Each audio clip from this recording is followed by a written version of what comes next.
পুরাণ channel. এখানে ভৌতিক ঘটনা শোনানো হয়। নমস্কার বন্ধুরা, আশা করি আপনারা সবাই ভালো আছেন। আমি কিংশুক এসেছি আপনাদের সঙ্গে। আপনারা শুনতে পাচ্ছেন প্রেত পুরাণ কথা। বন্ধুরা, আজকের ঘটনাটা এমন একটা বাড়িকে ঘিরে, যে বাড়িটা এক সময় ছিল বিশাল এক জমিদার পরিবারের গর্ব। শত শত বিঘা জমি, দাসদাসী, বড় বড় ঘোড়ার আস্তাবল, অসংখ্য কর্মচারী আর একটা বিশাল প্রাসাদ।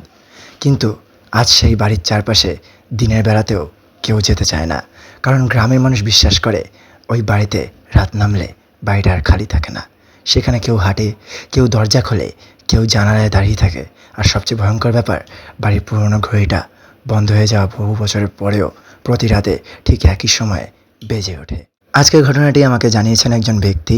উনি ওনার নাম বলতে অনিচ্ছুক, সো ওনার নাম আমি আজকে অর্ণব বলে পরিচয় দেব। এবং ঘটনাটি ঘটেছিল পশ্চিমবঙ্গের এক প্রত্যন্ত অঞ্চলে। সঠিক জায়গার নাম এবং ওই পরিবারের পরিচয় গোপন রাখা হলো, কারণ আজ সেই বাড়িটা এখনও সেখানে বর্তমান রয়েছে এবং গ্রামের মানুষ এখনও ওই রাস্তা দিয়ে চলাফেরা করতে ভয় পায়। সো চলুন শুরু করা যাক আজকের ঘটনাটি। ঘটনাটা আজ থেকে প্রায় কয়েক বছর আগের। অর্ণব তখন কলকাতায় থাকতো। পেশায় ছিল একজন বেসরকারি সংস্থায় কর্মরত।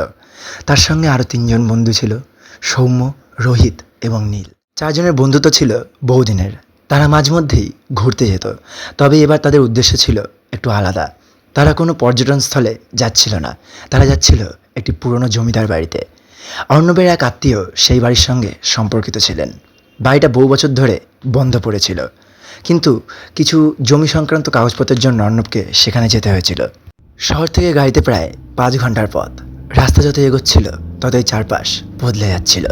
বড় রাস্তা শেষ হয়ে গেল, তারপর ছোট রাস্তা, তারপর কাঁচা রাস্তা, তারপর এমন একটা রাস্তা যেখানে দুপাশে শুধু গাছ। মোবাইলের নেটওয়ার্ক ধীরে ধীরে চলে গেল। অর্ণব গাড়ি চালাচ্ছিল, সৌম্য সামনে বসেছিল, পেছনে রোহিত আর নীল। প্রায় বিকেল 5টার সময় তারা একটা ছোট্ট গ্রামে পৌঁছালো। গ্রামের নাম আমরা এই ঘটনাটিতে বলবো না। সেখানে তারা একজন বৃদ্ধকে জিজ্ঞাসা করলো, জমিদার বাড়িটা কোন দিকে? বৃদ্ধ প্রথমে কোনো উত্তর দিলেন না, শুধু তাদের দিকে তাকিয়ে রইলেন। তারপর বললেন, আপনারা ওই বাড়িতে যাবেন? অর্ণব বলল, হ্যাঁ। বৃদ্ধ বললেন, আজ রাতটা ওখানে থাকবেন নাকি? অর্ণব একটু হেসে বলল, হ্যাঁ, হয়তো থাকতে হবে। বৃদ্ধর মুখের হাসিটা মুহূর্তের মধ্যে চলে গেল। তিনি খুব নিচু গলায় বললেন, তাহলে সূর্য ডোবার আগে বাড়ির ভেতরে ঢুকে পড়বেন। সৌম্য এসে বলল, কেন, রাতে ভূত বেরোয় নাকি? বৃদ্ধ কোনো উত্তর দিলেন না, শুধু বললেন, ভূত বেরোয় কি না আমি জানি না, তবে এই বাড়িতে রাতের পর যারা থাকে তারা সকালে আগের মতো আর থাকে না। 4 জনই কিছুক্ষণ চুপ করে রইল। তারপর অর্ণব হেসে বলল, গ্রামের সব আজগুবি গল্প। বৃদ্ধ এবার তাদের গাড়ির দিকে তাকিয়ে বললেন, গল্প হলে ভালোই হতো। এরপর প্রায় আধ ঘন্টা পর তারা জমিদার বাড়ির সামনে পৌঁছালো। সূর্য তখন ডুবে যাচ্ছে, আকাশে লালচে আলো। আর সেই আলোয় প্রথমবার তারা বাড়িটাকে দেখল। বাড়িটা সত্যিই বিশাল, 3 তলা, সামনে বড় উঠোন, 2 পাশে ভাঙা দালান, একদিকে পুরনো মন্দির, অন্যদিকে একটি বিশাল পুকুর।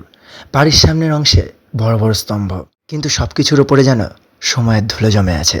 জানালার কাচ ভাঙা, দেওয়ালের শ্যাওলা, ছাদের কিছু অংশ ভেঙে পড়েছে। আর বাড়ির সবচেয়ে অদ্ভুত জিনিস ছিল ওপরের তলা একটা জানালা। সেই জানালাটা সম্পূর্ণ অক্ষত। অন্য সব জানালা ভাঙা, কিন্তু ওই একটা জানালায় এখনও কালো কাচ লাগানো। অর্ণব গাড়ি থামিয়ে বলল, ওই ঘরটা কার ছিল? কেউ উত্তর দিতে পারল না। বাড়ির চাবি অর্ণবের কাছে। তারা দরজা খুলে ভেতরে ঢুকলো। দরজা খোলার সঙ্গে সঙ্গে একটা ঠান্ডা বাতাস তাদের মুখে এসে লাগলো। সৌম্য বলল, এত ঠান্ডা কেন? অর্ণব বলল, পুরনো বাড়ি, ভেতরে বাতাস জমে থাকে। কিন্তু নীল কিছু বলছিল না। সে বাড়ির ভেতরে সিঁড়ির দিকে তাকিয়েছিল। অর্ণব জিজ্ঞাসা করল, কী হলো? নীল বলল, কিছু না, জাস্ট এমনি তাকিয়ে আছি। কিন্তু সে মিথ্যে বলছিল, কারণ সিঁড়ির ওপর তখন কেউ দাঁড়িয়েছিল, একজন মহিলা, সাদা শাড়ি পরা, মুখ দেখা যাচ্ছিল না। নীল ভেবেছিল হয়তো কোনো পুরনো কাপড় ঝুলছে। সে চোখ সরিয়ে আবার তাকালো, কিন্তু কেউ নেই। তারা ঠিক করলো নিচতলার একটা বড় ঘরে থাকবে। ঘরটা একসময় অতিথিদের জন্য ব্যবহার করা হতো। ঘরের একদিকে বড় কাঠের খাট, দেওয়ালে পুরনো ছবি আর একটা বিশাল ঘড়ি। ঘড়িটা বন্ধ, কাটা থেমে গেছে ঠিক 12টা 13 মিনিটে। অর্ণব ঘড়িটার দিকে তাকিয়ে বলল, দেখ, ঘোড়া চলছে না তো, কি করি বলতো? রোহিত বলল, কোথায় কোথায় চলছে না দেখি, এদিকে আনতো। সৌম্য বলল, দেখ ঘড়িটার কাঁটা তো সেই 12টা 13 মিনিটে থেমে আছে। নীল একটু চুপ করে থেকে বলল। তো সবাই কিন্তু এই সময়টা মনে রাখিস। নীলের এই কথাটি শুনে সবাই একসাথে হেসে উঠল। রাতের খাবার তারা সঙ্গে করে নিয়ে গিয়েছিল। খাওয়া দাওয়া শেষ করে তারা গল্প করতে বসে গেল। প্রথম কয়েক ঘন্টা একদম স্বাভাবিক ছিল। রাত প্রায় 10:30। বাইরে ঝিরিঝিরি পোকার শব্দ, দূরে কোনো কুকুর ডাকছে। হঠাৎ দরজায় যেন আওয়াজ পড়ল। সৌম্য বলল। ও মনে হয় দেখ হাওয়ায় দরজাটা মনে হয় বন্ধ হয়ে গেছে। অর্ণব বলল, আরে হ্যাঁ হতে পারে, ছাড় তো। তারপর আবার একটি শব্দ। এইবার যেন কেউ ধীরে ধীরে হাঁটছে। একজনের পায়ের শব্দ ওপরতলায়। রোহিত বলল, ওপরে কেউ আছেন? কিন্তু কোনো উত্তর এলো না। অর্ণব টর্চ নিয়ে সিঁড়ির দিকে এগিয়ে গেল। সৌম্য বলল। দাঁড়া ভাই, একা যাস না। অর্ণব বলল, আরে ছাড় তো, সবাই আয়। চারজন একসঙ্গে সিঁড়ি দিয়ে উপরে উঠল। দোতলা সম্পূর্ণ অন্ধকার। টর্চের আলোয় ধুলো উঠছে। একটা লম্বা করিডোর। করিডোরের শেষে একটি দরজা। দরজাটা খোলা, কিন্তু শব্দ আসছিল ডান দিকে একটি ঘর থেকে। তারা সেই ঘরের সামনে গেল, কিন্তু দরজা বন্ধ। অর্ণব দরজায় হাত রাখলো। তারপর ধীরে ধীরে দরজা খুলল। সবাই স্থির হয়ে গেল, কারণ ঘরে কোনো বাতাস ছিল না। জানলা বন্ধ, দরজা বন্ধ, তবুও একটি দোলনা দুলছিল। সৌম্য বলল, ওখানে কে? দোলনাটায় কে দোলাচ্ছেন? কেউ উত্তর দিল না। ঠিক তখনই ঘরের কোণ থেকে একটা শব্দ এলো, খুব ধীরে, খুব নিচু স্বরে, চলে যা। চারজনের শরীর ঠান্ডা হয়ে গেল। অর্ণব বলল, কে কে ওখানে? আবার সেই শব্দ, চলে যা। এবার তারা দৌড়ে নিচে চলে এলো। নিচে এসে তারা দরজা বন্ধ করে দিল। সৌম্য বলল, এ ভাই, আমার না কাল এখান থেকে চলে যাবো, বুঝলি, আর এখানে থাকবো না। অর্ণব বলল, হ্যাঁ হ্যাঁ হ্যাঁ, তুই ঠিক বলেছিস। কিন্তু রোহিত বলল, 1 মিনিট। রোহিত 1 মিনিট বলে সে একটা পুরনো বাক্সের দিকে তাকিয়েছিল। বাক্সটা ঘরের কোনায় পড়েছিল, তার উপর ধুলো জমেছিল। রোহিত বাক্সটা খুলল। ভেতরে ছিল কিছু পুরনো কাগজ আর একটা ডায়েরি। ডায়েরির পাতা হলুদ হয়ে গেছে। প্রথম পাতায় লেখা, শ্রীযুক্ত হরনাথ রায়। অর্ণব বলল, এটাই হয়তো জমিদার পরিবারের ডায়েরি। তারা ডায়েরিটা পড়তে শুরু করলো। প্রথম কয়েক পাতা ছিল জমিদারির হিসাব, কর্মচারীদের নাম এবং জমির সমস্ত হিসাব। তারপর হঠাৎ লেখার ধরন বদলে গেল।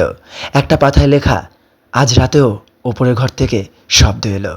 আবার পরের পাতাতেও লেখা আছে, সে বলছে আমি যেন দরজা খুলি, তারপর আমি দরজা খুলিনি। আর একটা পাতায় লেখা ছিল, কিন্তু আজ সকালে দরজাটা খোলা ছিল। চারজন একে অপরের দিকে তাকালো। আরও কয়েক পাতা পরে লেখা, ওকে কেউ দেখতে পায় না, কিন্তু সবাই ওর পায়ের শব্দ শোনে। তারপর শেষের দিকে একটা লাইন লেখা ছিল, সেটি হলো, রাত 12টা 13 মিনিটে ঘড়িটি থেমে যাওয়ার পর থেকেই এই সব শুরু হয়েছিল। অর্ণব ডায়েরি বন্ধ করে দিল। ঠিক তখনই ঘড়ির দেওয়ালে থাকা পুরনো ঘড়িটা হঠাৎ শব্দ করল। সবাই একদৃষ্টে ঘড়িটার দিকে তাকালো। ঘড়িটা কাটা এখনো সেই 12টা 13 মিনিটে, কিন্তু ঘড়ি তো বন্ধ। আর তারপর বেজে উঠল। দ্বিতীয়বার রোহিত ফিসফিস করে বলল, কিরে ভাই, কী করে সম্ভব এটা? এরপর যেন মনে হলো ঘড়ি ভেতর থেকে কেউ ধীরে ধীরে নিঃশ্বাস ফেলছে। রাত তখন প্রায় 12টা 13 মিনিট। ঘড়ির শব্দ হঠাৎ বন্ধ হয়ে গেল। কয়েক সেকেন্ড নিস্তব্ধতা। তারপর ওপরতলা থেকে আবার সেই একই পায়ের শব্দ। এবার শব্দটা সিঁড়ির দিক দিয়ে এগিয়ে আসছে। অর্ণব বলল, দাঁড়া দাঁড়া দাঁড়া দাঁড়া দাঁড়া দাঁড়া, চুপ কর চুপ কর চুপ কর, একটা শব্দ পাচ্ছিস? চারজন নিঃশব্দে দাঁড়িয়ে রইল। শব্দটা দোতলা থেকে সিঁড়ির কাছে এলো। তারপর সিঁড়ি দিয়ে কেউ যেন নামতে শুরু করলো, কিন্তু কাউকেই দেখা যাচ্ছে না, শুধু পায়ের শব্দ। শব্দটা ধীরে ধীরে নিচে নামছে। সৌম্য ভয়ে অর্ণবের হাত চেপে ধরেছিল। শব্দটা সিঁড়ির শেষ ধাপে এসে থামলো। চারজন একে অপরের দিকে তাকিয়ে রইল, কিন্তু সেখানে তখন কেউ নেই। তাদের সামনে মেঝেতে ধুলোয় একটা পায়ের ছাপ দেখা গেল। তারপর আরেকটা, তারপর আবার আরেকটা। অদৃশ্য কেউ যেন তাদের সামনে হেঁটে আসছে এবং মেঝেতে সেই ছাপগুলো ভেসে আসছে। আর সেই পায়ের ছাপ এসে থামলো ঠিক তাদের ঘরের দরজার সামনে। দরজাটা ছিল বন্ধ। কয়েক সেকেন্ড কোনো শব্দ নেই। তারপর হঠাৎ দরজায় 3বার টোকার শব্দ। কেউ কথা বলল না। আবার সেই একই শব্দ। রোহিত ফিসফিস করে বলল, দাঁড়া ভাই, দরজাটা না খুলিস না। তখন বাইরে থেকে একটা কণ্ঠস্বর শোনা গেল, একজন বৃদ্ধ মানুষের গলা, খুব শান্ত। দরজা খোলো। অর্ণবের বুকের ভেতর হঠাৎ কেঁপে উঠল, কারণ সেই গলাটা তার বাবার মতো শোনাচ্ছিল, যিনি বহু বছর আগে মারা গিয়েছিলেন। অর্ণব ধীরে ধীরে দরজার কাছে এগিয়ে গেল। সৌম্য বলল, দাঁড়া ভাই, যাস না। বাইরে থেকে আবার শব্দ, কিরে অর্ণব, বাইরে আয়। অর্ণব স্থির হয়ে দাঁড়িয়ে গেল, কারণ বাইরে যেই থাকুক সে তার নাম জানবে কি করে। রাতটা কোনোভাবে কেটে গেল। কেউ ঘুমায়নি। সকালে সূর্যের আলো ফুটতেই তারা দরজা খুলল, কিন্তু বাইরে কেউ নেই। মেঝেতে সেই পায়ের ছাপ ছিল। দরজা থেকে শুরু করে সিঁড়ির দিকে গেছে, তারপর সিঁড়ি দিয়ে ওপর তলায়। অর্ণব বলল, যাই বল ভাই, তোরা থাকলে থাক, আজই আমি চলে যাব। কিন্তু রোহিত বলল, এ ভাই, ডায়েরিটাকে এখান থেকে নিয়ে চল তো। অর্ণব বলল, না না, কিছু নিতে হবে না, বাদ দে। তারা দ্রুত জিনিসপত্র গুছাতে লাগলো। তখন নীল বাথরুমে গেল। প্রায় 10 মিনিট পরেও সে বেরোলো না। সৌম্য দরজায় ধাক্কা দিল, কিরে নীল, বেরো। কিন্তু কোনো উত্তর নেই। দরজার ভেতর থেকে বন্ধ। অর্ণব এসে দরজা ধাক্কা দিল। কিছুক্ষণ পর দরজাটা খুলে গেল। নীল আয়নার সামনে দাঁড়িয়েছিল, একদম স্থির। অর্ণব বলল, কিরে, কি করছিস? নীল কোনো উত্তর দিল না। সৌম্য তাকে ঘুরিয়ে আনলো। নীলের মুখ পুরো ফ্যাকাশে। অর্ণব জিজ্ঞাসা করলো, কিরে, কি হয়েছে তোর? নীল ধীরে ধীরে বলল, আমি যখন আয়নায় তাকালাম, হ্যাঁ, তারপর? জানিস তো, সে না তখনও আয়নায় দাঁড়িয়ে ছিল। এসব কথা শুনে তখনই তারা সিদ্ধান্ত নিল বাড়িটিকে ছেড়ে দেবে। তারা বাড়ি ছাড়ার আগে গ্রামের এক বৃদ্ধের কাছে গেল। সে একই বৃদ্ধ। অর্ণব তাকে সব কিছু বলল। বৃদ্ধ কিছুক্ষণ চুপ করে রইলেন, তারপর বললেন, আপনারা কি ওপরের ঘরে গিয়েছিলেন? অর্ণব তখন বলল, হ্যাঁ, সে তো গিয়েছিলাম।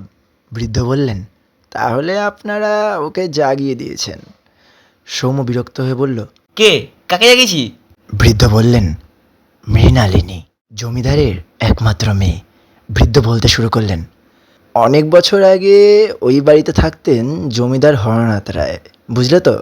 তার একমাত্র মেয়ে ছিল, তার নাম মৃণালিনী। মেয়েটি নাকি খুব শান্ত স্বভাবের ছিল, কিন্তু তার বিয়ে ঠিক হয়েছিল এমন এক ব্যক্তির সঙ্গে যাকে সে পছন্দই করতো না।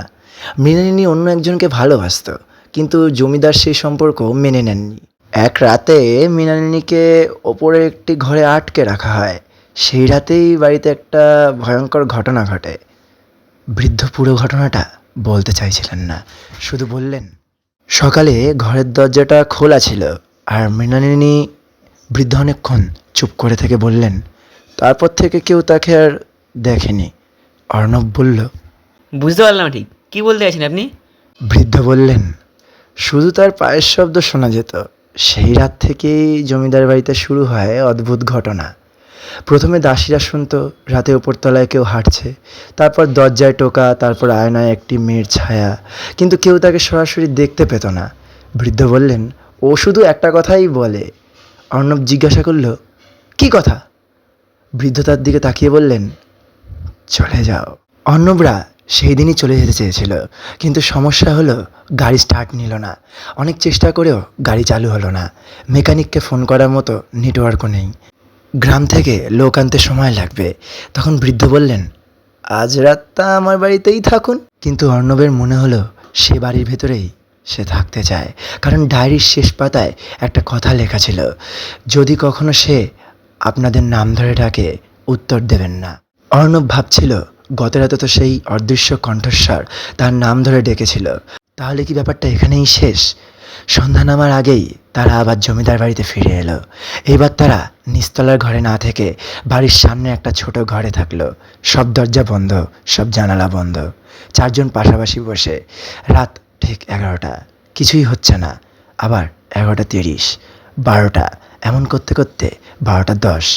সৌম্য বলল, আজ হয়তো কিছু হবে না, বুঝলি তো? ঠিক তখনই ওপরতলা থেকে একটা শব্দ এলো, কেউ যেন ভারী কিছু ফেলছে। তারপর হঠাৎ পায়ের শব্দ। এইবার শব্দটা আগের চেয়ে অনেক দ্রুত। সিঁড়ি দিয়ে যেন কেউ নামছে। অর্ণব বলল, কেউ কথা বলবি না, চুপচাপ দাঁড়িয়ে থাক। পায়ের শব্দ নিচে নেমে এলো, তারপর ঘরের বাইরে এসে থামলো। কেউ দরজায় টোকা দিল না, কিন্তু দরজার নিচ দিয়ে একটা ছায়া দেখা গেল, একজন মানুষের ছায়া। সৌম্য ফিসফিস করে বলল, কে রে ভাই, বাইরে কে? অর্ণব তার মুখ চেপে ধরল। ছায়াটা নড়ল না। কয়েক সেকেন্ড পর ধীরে ধীরে ছায়াটা দরজার নিচ থেকে সরে গেল। মনে হলো কেউ দরজার সামনে থেকে চলে যাচ্ছে, কিন্তু তখনই নীল বলল, ও বাইরে নেই, বুঝলি তো? সবাই নীলের দিকে তাকালো। নীল কাঁপতে কাঁপতে বলল, এ ভাই, কে যেন একটা না আমাদের পাশে দাঁড়িয়ে আছে। চারজন ধীরে ধীরে পেছনে তাকালো, কিন্তু কেউ নেই। ঘরের আয়নায় একজন মহিলার প্রতিবিম্ব দেখা গেল। সে দাঁড়িয়ে আছে তাদের পেছনে, সাদা শাড়ি, লম্বা চুল, মুখ দেখা যাচ্ছে না। আর সে ধীরে ধীরে হাত তুলছে আয়নার মধ্যে, তারপর আঙুল দিয়ে লিখল, চলে যাও। এরপর তারা আর সেই বাড়িতে থাকার সাহস পেল না। রাত প্রায় 1টা। তারা সিদ্ধান্ত নিল, গাড়ি ঠিক না হলেও হেঁটে গ্রাম ছেড়ে চলে যাবে। বাড়ির মূল দরজা খুলতে গেল অর্ণব, দরজা খুলল না। সে চাবি ঘোরালো, দরজা আটকে গেছে। সৌম্য বলল, আরে ভাই, জোরে টান না একটু। চারজন মিলে দরজা টানলো, দরজা নড়ল না। তখন ওপরতলা থেকে আবার পায়ের শব্দ, এবার খুবই ধীরে। তারপর একটা কণ্ঠস্বর, অর্ণব। অর্ণব চোখ বন্ধ করে দাঁড়িয়ে রইল। সৌম্য বলল, চুপ করে থাক, কোনো উত্তর দিবি না। আবার সেই শব্দ, অর্ণব। এইবার কণ্ঠস্বরটা আরো কাছে, অর্ণব দরজা খোলো। অর্ণব কাঁপতে কাঁপতে বলল, আমি উত্তর দিচ্ছি না। রোহিত বলল, তুই কথা বললি? অর্ণব বুঝতে পারল সে উত্তর দিয়ে ফেলেছে। তারপর হঠাৎ বাড়ির সব দরজা একসঙ্গে বন্ধ হতে শুরু করলো। জানলাগুলো কাঁপতে লাগলো। অপরতলা থেকে একটা চিৎকার শোনা গেল, কিন্তু সেটা মানুষের চিৎকার নয়। মনে হলো কেউ অনেক বছর ধরে জমে থাকা রাগ নিয়ে চিৎকার করছে। নীল মাটিতে বসে পড়ল। সৌম্য বলল, এ ভাই, সবাই না মনে মনে মন্ত্র পড়। অর্ণব তখন তার পকেট থেকে একটা ছোট্ট লকেট বের করলো। তার মা তাকে দিয়েছিলেন। সেই লকেটটা হাতে ধরে সে চোখ বন্ধ করলো। কেউ কোনো নির্দিষ্ট অলৌকিক কাজ করার চেষ্টা করেনি, তারা শুধু নিজেদের শান্ত রাখার চেষ্টা করছিল। কিছুক্ষণ পর সব শব্দ থেমে গেল। তারপর মূল দরজা নিজে থেকেই খুলে গেল ধীরে ধীরে। বাইরে তখন ভোরের আলো ফুটছে। সকাল হতেই তারা গ্রাম ছেড়ে চলে গেল। গাড়ি তখন আশ্চর্যভাবে স্টার্ট নিল। অর্ণব আর কখনো সেই বাড়িতে ফিরে যায়নি। কিন্তু ঘটনার আসল রহস্য এখানেই শেষ নয়। কয়েক মাস পর অর্ণব সেই পুরনো ডায়েরির কথা মনে পড়ে। সে গ্রামের একজন পরিচিত মানুষের মাধ্যমে জমিদার পরিবারের ইতিহাস খুঁজে বের করার চেষ্টা করে। তারপর সে জানতে পারে মৃণালিনী নামে সত্যি একজন মেয়ে ওই পরিবারে ছিল, কিন্তু তার মৃত্যুর ব্যাপারে কোনো সরকারি তথ্য নেই। শুধু পরিবারের পুরনো নথিতে একটা বাক্য লেখা ছিল, মৃণালিনী নিখোঁজ। কিন্তু অর্ণবের সবচেয়ে বড় প্রশ্ন ছিল, যদি মৃণালিনী নিখোঁজ হয়ে থাকে তাহলে সেই রাতের পায়ের শব্দ কার? আর সেই ডায়েরিতে কে লিখেছিল, আমি দরজা খুলিনি? কারণ ডায়েরির লেখক ছিলেন জমিদার নিজে। আর সেই ডায়েরির শেষ পাতায় লেখা ছিল, আজ রাতে সে আমার নাম ধরে ডাকবে। এরপর আর কোনো লেখা নেই। ঘটনার প্রায় 1 বছর পর অর্ণব এক রাতে কলকাতায় নিজের ফ্ল্যাটে ঘুমাচ্ছিল। তখন প্রায় রাত 12টা 13 মিনিট। হঠাৎ ঘুম ভেঙে যায়। ঘরের বাইরে কেউ হাঁটছে। অর্ণব বিছানায় উঠে বসে। তার ঘরের দরজা বন্ধ। পায়ের শব্দ দরজার সামনে এসে থামে। তারপর দরজায় 3বার টোকার শব্দ। অর্ণবের বুকের ভেতরটা কেঁপে ওঠে। সে দরজার দিকে তাকিয়ে থাকে। কয়েক সেকেন্ড পর বাইরে থেকে খুব নিচু একটা কণ্ঠস্বর ভেসে আসে, চলে যা। অর্ণব সেই রাতেই ঘর ছেড়ে বাইরে বেরিয়ে যায়, কিন্তু বাইরে কেউ ছিল না। করিডোর একদম খালি, লিফটও বন্ধ, সিঁড়ি খালি। তবুও তার ঘরের দরজার সামনে মেঝেতে ধুলোর ওপর 2টো পায়ের ছাপ ছিল, একটা দরজার দিকে আর একটা দরজার থেকে তার ঘরের ভেতরের দিকে। সো বন্ধুরা, এই ঘটনাটির সত্যতা নিয়ে আপনারা কি ভাবছেন? মৃণালিনী কি সত্যি সেই জমিদার বাড়িতে আটকে ছিল, নাকি পুরো ঘটনাটার পেছনে অন্য কোনো রহস্য রয়েছে? কেউ কেউ বলেন পুরনো বাড়ির শব্দকে আমরা অনেক সময় ভুলভাবে ব্যাখ্যা করি। আবার কেউ কেউ বিশ্বাস করেন কিছু জায়গায় ঘটে যাওয়া কিছু ঘটনার সময়ের সঙ্গে সঙ্গে শেষ হয় না, সেগুলো থেকে যায়। দেওয়ালের মধ্যে, পুরনো ঘড়ির মধ্যে, অন্ধকার করিডোরে, আর কখনো কখনো মানুষের স্মৃতির মধ্যেও। তবে একটা কথা মনে রাখবেন, সব পুরনো বাড়ি ভৌতিক নয়, কিন্তু কোনো জায়গা যদি দীর্ঘদিন ধরে মানুষের মনে ভয়ের কারণ হয়ে থাকে, তাহলে সেখানে যাওয়ার আগে অবশ্যই সতর্ক থাকবেন। আর যদি আজকের ঘটনাটা আপনাদের ভালো লেগে থাকে, তাহলে ভিডিওটিতে একটি লাইক করবেন। আপনাদের কোনো সত্যি ভৌতিক অভিজ্ঞতা থাকলে কমেন্টে জানাতে পারেন। আপনার অভিজ্ঞতাই হয়তো পরবর্তী কোনো পর্বের গল্প হয়ে উঠতে পারে। চ্যানেলটিকে সাবস্ক্রাইব না করে থাকলে অবশ্যই সাবস্ক্রাইব করে দেবেন এবং পাশে থাকা বেল আইকনটিকে প্রেস করে দেবেন। আমি কিংশুক ঘোষ, আপনারা দেখছিলেন প্রেত পুরাণ। আবার দেখা হবে, আর ততদিন পর্যন্ত অন্ধকারকে ভয় পাবেন না, কারণ কখনো কখনো অন্ধকারের মধ্যেও আমরা একা থাকি না। Thank you.